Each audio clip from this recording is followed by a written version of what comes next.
Indonesia yang saya cintai dan banggakan.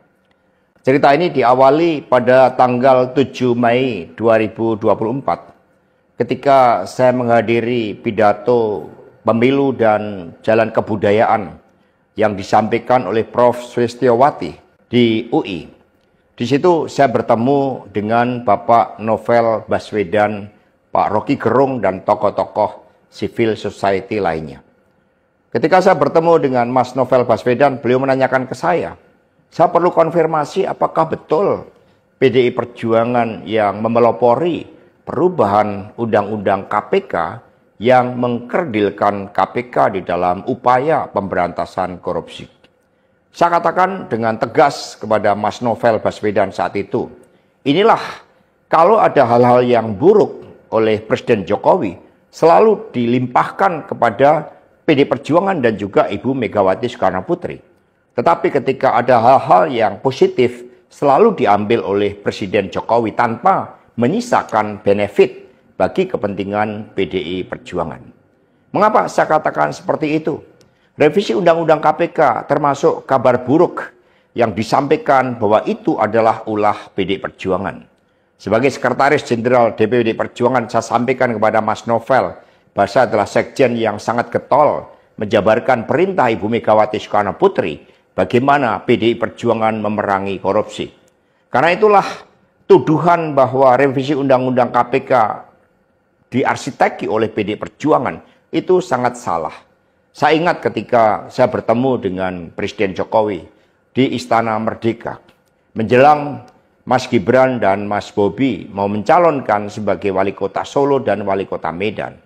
Saya mengatakan kepada Pak Presiden Jokowi sekaligus untuk menguji keseriusan beliau di dalam mencalonkan anak dan menantunya. Pak Presiden, apakah betul Bapak mau mencalonkan Mas Gibran dan Mas Bobi sebagai wali kota? Loh, kenapa Pak Sekjen? Karena ketika Mas Gibran dan Mas Bobi sebagai wali kota, maka otomatis dia menjadi pejabat negara. Dan ini akan sangat rawan terhadap berbagai bentuk gratifikasi, suap, dan berbagai tindakan korupsi lainnya. Presiden Jokowi sempat termenung saat itu.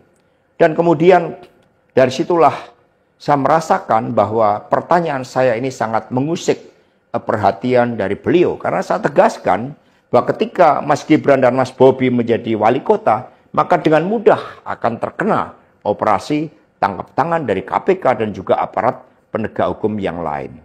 Masa saya bertanya kepada Presiden Jokowi adalah untuk mengingatkan bahwa beliau sudah presiden.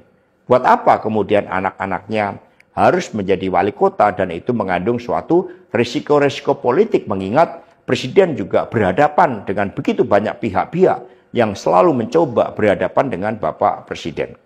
Tetapi beberapa saat kemudian saya menerima salah seorang menteri.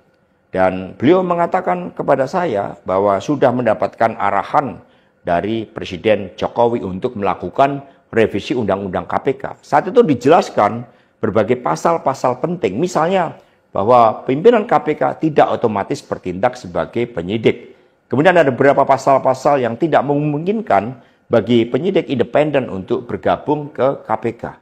Berbagai revisi-revisi itu. Karena ini adalah perintah dari Presiden, maka ya saya sarankan untuk bertemu dengan seluruh jajaran fraksi di DPR RI dan coba menggalang atas perintah dari Presiden. Nah, saat itu Pak Menteri yang menjadi kepercayaan dari Pak Jokowi ini menyampaikan bahwa kira-kira akan diperlukan dana sebesar 3 juta US dollar untuk menggolkan revisi Undang-Undang KPK. Dan mengapa berjalan mulus?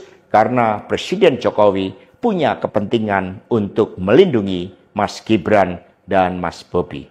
Maka sejarah mencatat bahwa revisi Undang-Undang KPK ini dilaksanakan sebelum pelaksanaan pilkada serentak di mana Mas Gibran dan Mas Bobi berproses menjadi wali kota.